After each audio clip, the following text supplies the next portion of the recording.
नमस्कार, मी पूजा आणि आज आहे day 1 of 30 days weight loss जर्नीचा.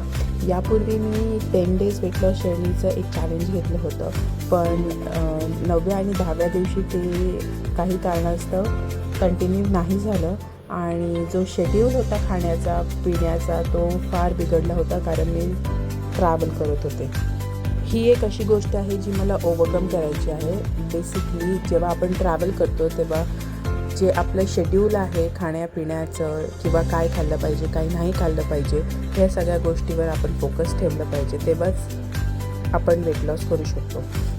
तर बघूया यावेळेस तरी ही जर्नी कंप्लीट होते की नाही.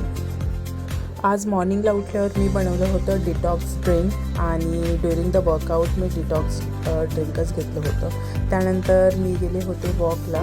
आज मी अराऊंड 6500 स्टेप्स कंप्लीट केले आहेत आणि घरी आल्यानंतर लॉग इन करून मी घेतलं होतं हे प्रोटीन शेक आणि लंचमध्ये आज होतं पिझ्झा.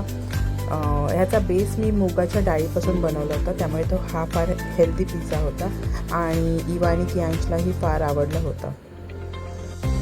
या मीलमध्ये टोटल 350 ग्रॅम्स कॅलरीज आणि 16 ग्रॅम प्रोटीन आहे. संध्याकाळी मी घेतलं होतं कर्ड आणि कॉफी आणि रात्री झोपण्याआधी घेतलं होतं गरम पाणी. ठीक आहे, भेटूया उद्या. Bye, good night.